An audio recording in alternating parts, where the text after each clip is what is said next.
Hoje a gente vai mergulhar num assunto complicado. Aquela situação de ficar preso, sabe? Buscando um mínimo de atenção, migalhas mesmo, de alguém que, no fundo, a gente sabe que não está na mesma página. E depois vem aquela sensação péssima, né? A ideia aqui é entender por que isso acontece e, principalmente, como sair dessa, baseado no material bem interessante que recebemos. É uma situação muito comum e, sim, bem dolorosa. Validar essa dificuldade é o primeiro passo, né? Esse material que a gente tem em mãos dá umas pistas ótimas. Vamos explorar juntas esses mecanismos e, claro, os caminhos para se fortalecer que o texto mesmo aponta. A primeira coisa que me vem à cabeça e que o texto parece tocar é: por que eu continuo? Por que eu insisto em procurar essa pessoa? Mesmo sabendo que me faz mal. Tipo, um oi que seja, uma coisinha mínima, parece tão vital na hora. Mas depois, a queda é sempre pior. Exatamente. O texto chama isso de migalhas afetivas. São esses pequenos estímulos, sabe? Eles dão um alívio muito rápido, uma sensaçãozinha de opa, talvez agora vai. O material até usa uma analogia interessante que lembra um filósofo, o Hume. Ele falava das emoções como cordas de um violino, por exemplo. Cordas? Como assim? É tipo, cada contato, cada migalha toca uma dessas cordas. Dá aquele sonzinho breve, um pequeno prazer, né? Só que o sentimento de fundo, aquela angústia, o vazio, ele continua lá. E parece que fica até mais alto depois que o som da migalha desaparece. Nossa, exatamente isso. E aí vira um ciclo, né? Que não acaba nunca. Eu sinto a falta, aí vem aquela vontade louca, daí eu vou atrás da migalha. Isso. Tenho aquele segundo de alívio, mas... Nossa, logo depois a dor é maior. Me sinto mais sozinho, mais humilhado às vezes. E o que eu faço? Vou atrás de outra migalha. É um desespero. O texto descreve isso muito bem. Perfeito. É um ciclo vicioso clássico que se retroalimenta. A falta puxa o desejo, a busca pela migalha dá um prazer que some rápido e aí que tá o problema. Ele intensifica a dor e a solidão depois e isso te joga de volta pro começo, a buscar mais migalhas. O material é bem claro sobre esse padrão. E o que mais me frustra é essa sensação de não ter controle nenhum. Eu queria tanto, sabe, só desligar, apertar um botão e parar de sentir isso. Decidir, não gosto mais. Mas é impossível. O texto fala alguma coisa sobre como parar de sentir.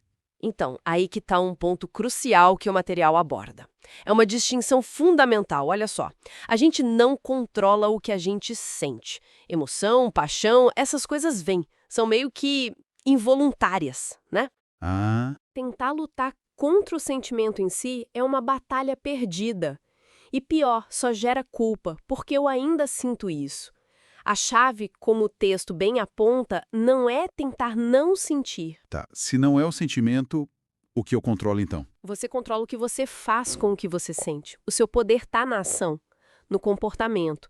O foco da mudança, segundo essas ideias que a gente está vendo, tem que ser em como você reage a esse sentimento, e não no sentimento em si. Entendi.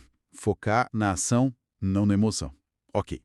Mas assim, na prática, como é que faz? Porque quando bate aquela vontade, aquela urgência de mandar mensagem, de stalkear o perfil, nossa, parece uma força que me puxa. Como é que eu paro de me colocar nessa situação, de ir atrás dessas migalhas, seguindo o que o texto sugere? O material traz umas estratégias bem práticas focadas justamente nisso, no comportamento. A primeira, crie dificuldade. Dificuldade. Sim, torne o acesso à pessoa ou as informações sobre ela mais difícil. É tipo tirar o chocolate da despensa se você tá de dieta, sabe? Bloqueia, silencia, pede para amigos não ficarem trazendo notícia. Às vezes um afastamento real, mesmo que seja temporário. O texto chama de adeus provisório. É preciso dificultar a recaída. Tirar a tentação de perto. Faz sentido. Que mais? O texto fala mais alguma coisa? Fala assim, outra dica prática do material. Sentiu aquele impulso forte vindo, aquela vontade de procurar. Levanta e se mexe, imediatamente. Se mexer, tipo exercício? Exato! Sobe um lance de escada correndo, dá uma volta rápida no quarteirão, faz uns polichinelos, qualquer coisa. A atividade física libera endorfinas que ajudam a aliviar essa dor emocional. O texto até menciona uma coisa interessante. Os circuitos no cérebro para dor física e para dor emocional são meio que os mesmos, tem uma sobreposição. Então, mexer o corpo ajuda a enganar um pouco essa dor da alma, sabe? Caramba, que interessante isso da ação física. Nunca tinha pensado por esse lado. E tem mais alguma estratégia, assim, prática? Tem uma que eu acho muito poderosa e que o texto também enfatiza. Foca na pessoa que você quer ser. Na hora H, na hora da tentação, para e pergunta. A pessoa que já superou isso faria o que agora? E não o contrário, o que a pessoa que continua sofrendo faria? Escolhe agir como a sua versão mais forte, aquela que já deu a volta por cima, agiria. Agir como uma pessoa que superou. Gostei disso. E, claro, uma coisa fundamental que o material reforça muito. Se valorizar, resgatar o autorrespeito, sabe? Decidir parar de ser um depósito para a indiferença dos outros. Chega de ser lata de lixo emocional. Nossa. Mas olha, parece tão difícil. Todo esse esforço, controlar a ação, se mexer, pensar diferente. Essa dor que eu sinto, ela passa mesmo, de verdade. Às vezes bate um desânimo, parece que vai ser assim para sempre. Olha, o texto não mente, não é fácil mesmo.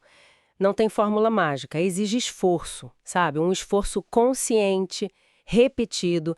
Mas a boa notícia, e isso fica bem claro no material, é que sim, a dor diminui, ela passa. Sério? Sim, ela perde a força à medida que você para de tocar aquelas cordas, como a gente falou. Ou seja, à medida que você para de buscar as migalhas que ficam reativando o sofrimento o tempo todo, a energia enorme que você gasta nesse ciclo, ela precisa ser redirecionada, como o texto sugere. Redirecionada para onde? Para construir e nutrir coisas que te fazem bem de verdade. Relações onde tem troca, onde tem respeito, onde tem cuidado mútuo, onde você se sente valorizado. É um alento ouvir isso. Que passa, dá uma esperança, né? No meio desse cansaço todo. Com certeza. E para a gente fechar essa nossa análise do material, fica uma reflexão que ele mesmo inspira, né? Pensa com sinceridade. Quanto da sua energia vital, do seu tempo precioso, dos seus pensamentos, quanto você tem investido em alguém que claramente não valoriza, que não retribui na mesma medida? Agora imagina pegar toda essa energia, toda essa força e plantar num terreno fértil de verdade. Nos seus projetos, nas suas amizades que te apoiam, quem sabe em novas conexões mais saudáveis ou até mesmo no seu próprio autocuidado. Onde será que essa energia floresceria melhor? Onde ela realmente te nutriria de volta? Fica aí para pensar.